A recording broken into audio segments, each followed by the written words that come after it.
ଜଣେ କାର୍ଯ୍ୟକ୍ଷମ ବ୍ୟକ୍ତି ଯଦି କୌଣସି ଉତ୍ପାଦନ କାର୍ଯ୍ୟରେ ନିୟୋଜିତ ନଥାଏ ବା କିଛି ରୋଜଗାର କରୁନଥାଏ ତାହେଲେ ତାକୁ ବେକାର ବୋଲି କୁହାଯାଏ।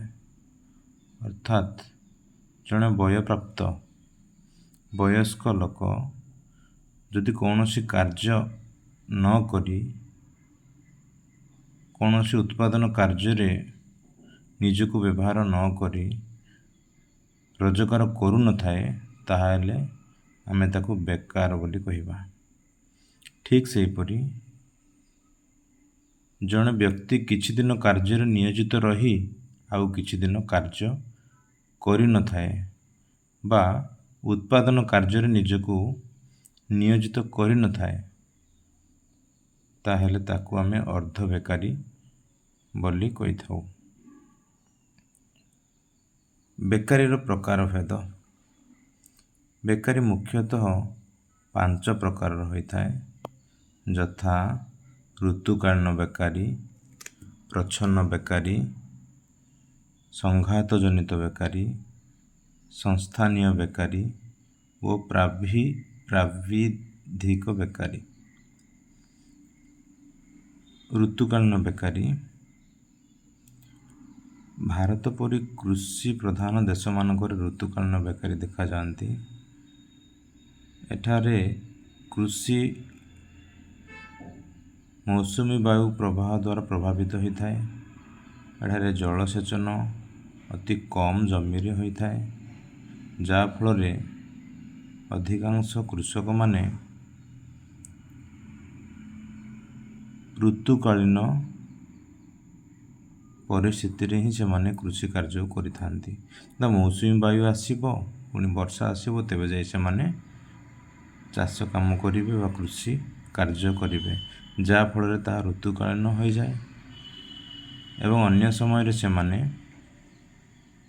ବେକାରରେ ବସିଥାନ୍ତି। ତେଣୁ ସେମାନଙ୍କୁ ଆମେ ଋତୁକାଳୀନ ବେକାରୀ ବୋଲି କହିଥାଉ। ଦ୍ୱିତୀୟଟି ହେଲା ପ୍ରଚ୍ଛନ୍ନ ବେକାରୀ।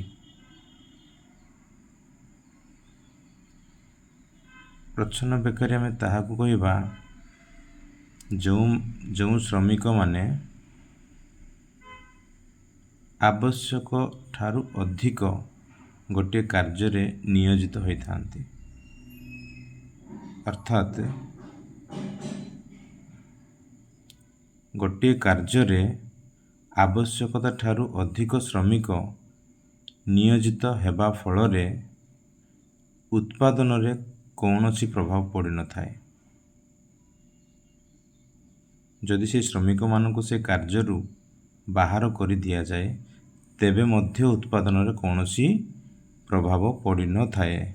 ତାହାକୁ ଆମେ ପ୍ରଚ୍ଛନ୍ନ ବେକାରୀ ବୋଲି କହିବା। ଧରିନିଅ ଉଦାହରଣ ଦିଆଯାଇଛି, ଗୋଟିଏ କାର୍ଯ୍ୟରେ 2 ଜଣ ଶ୍ରମିକ ଯେତିକି ଉତ୍ପାଦନ କରିବେ ଆଉ 4 ଜଣ ଅଧିକ ହେଲେ ମଧ୍ୟ, ଅର୍ଥାତ୍ 6 ଜଣ ଶ୍ରମିକ ମଧ୍ୟ ଠିକ୍ ସେତିକି ହିଁ ଉତ୍ପାଦନ କରିବେ। ତ ଯେଉଁ ବଳକା 4 ଜଣ ଶ୍ରମିକ ନିୟୋଜିତ ହେଲେ ସେମାନଙ୍କୁ ଆମେ ପ୍ରଚ୍ଛନ୍ନ ବେକାରୀ କହିପାରିବା। ତୃତୀୟଟି ହେଲା ସଂଘାତ ଜନିତ ବେକାରୀ। ଶିଳ୍ପ କ୍ଷେତ୍ରରେ ଅଧିକାଂଶ ସଂଘାତ ଜନିତ ବେକାରୀ ଦେଖାଯାଏ। ନୂଆ ନୂଆ ପଦ୍ଧତିର ପ୍ରଚଳନ ଓ ନୂତନ ପ୍ରଯୁକ୍ତି ବିଦ୍ୟାର ବିକାଶ ହେତୁ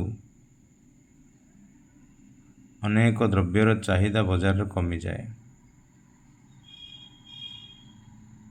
ତେଣୁ ଶିଳ୍ପପତିମାନେ ସେ ଦ୍ରବ୍ୟର ଉତ୍ପାଦନ ହିଁ ବନ୍ଦ କରିଦିଅନ୍ତି। ଯେହେତୁ ନୂଆ ନୂଆ ପଦ୍ଧତିର ପ୍ରଚଳନ ହୋଇଗଲା, ନୂତନ ପ୍ରଯୁକ୍ତି ବିଦ୍ୟା ଆସିଗଲା, ତେଣୁ ଅନେକ ଦ୍ରବ୍ୟ ମନୁଷ୍ୟମାନଙ୍କ ଚାହିଦାକୁ ପୂରଣ କରିପାରେ ନାହିଁ, ଅଦରକାରୀ ହୋଇଯାଏ। ସେ କ୍ଷେତ୍ରରେ ସେହି ଦ୍ରବ୍ୟ ଉତ୍ପାଦନ ହିଁ ବନ୍ଦ କରିଦିଆଯାଏ। ଆଉ ସେହି ଦ୍ରବ୍ୟ ଉତ୍ପାଦନରେ ଯେତେ ଶ୍ରମିକମାନେ କାର୍ଯ୍ୟ କରୁଥିଲେ ସେମାନଙ୍କୁ ସେ କାର୍ଯ୍ୟରୁ ନିବୃତ୍ତ କରିବାକୁ ପଡ଼ିଥାଏ। ଏହାକୁ ଛଟେଇ ମଧ୍ୟ କୁହାଯାଏ। ସେ ଶ୍ରମିକମାନଙ୍କୁ କାର୍ଯ୍ୟରୁ ବାହାର କରି ଦିଆଯାଏ ଏହାକୁ ଛଟେଇ କୁହାଯାଏ। ଏହି ଛଟେଇ ଯୋଗୁଁ ସେମାନେ କୌଣସି କାର୍ଯ୍ୟରେ ନିୟୋଜିତ ହୁଅନ୍ତି ନାହିଁ। ଆଉ ଯେତେ ସମୟ ସେମାନେ ବେକାର ହୋଇ ରୁହନ୍ତି, ଏହି ପ୍ରକାର ଅବସ୍ଥାକୁ ସଂଘାତ ଜନିତ ବେକାରୀ ବୋଲି କୁହାଯାଏ। ସାଧାରଣତଃ ଏହା ଶିଳ୍ପୋନ୍ନତ ରାଷ୍ଟ୍ରମାନଙ୍କରେ ଦେଖାଯାଏ। ଚତୁର୍ଥ ବେକାରୀ ହେଉଛନ୍ତି ସଂସ୍ଥାନୀୟ ବେକାରୀ। ସଂସ୍ଥାନୀୟ ବେକାରୀ ଭାରତ ଭଳି ବିକାଶୋନ୍ମୁଖୀ ଦେଶମାନଙ୍କରେ ଅଧିକ ଦେଖାଯାଏ। ଆସନ୍ତୁ ଦେଖିବା ଏହା କାହାକୁ କୁହାଯାଏ। କୌଣସି ଅର୍ଥ ବ୍ୟବସ୍ଥାରେ ଯଦି ସମ୍ବଳ ବା ପୁଞ୍ଜିର ଅଭାବ ହେତୁ ଶ୍ରମିକମାନଙ୍କୁ ନିଯୁକ୍ତିରୁ ବାହାର କରିଦିଆଯାଏ, ତାହେଲେ ସେ ପ୍ରକାର ଅବସ୍ଥାକୁ ସଂସ୍ଥାନୀୟ ବେକାର ବୋଲି କୁହାଯାଏ।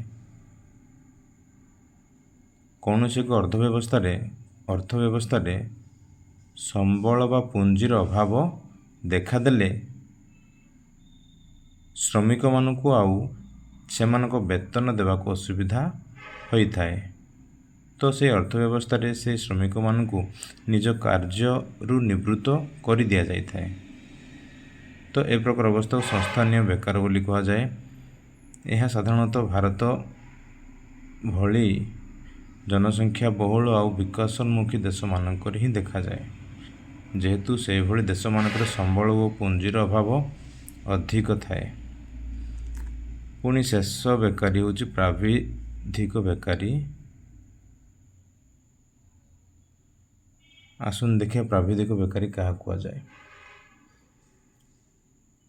ଆର୍ଥିକ ଅଭିବୃଦ୍ଧି ନିମନ୍ତେ ଉତ୍ପାଦନ ବୃଦ୍ଧି କରିବା ପ୍ରତ୍ୟେକ ଦେଶର ଗୋଟିଏ ନିୟମ ହୋଇଥାଏ।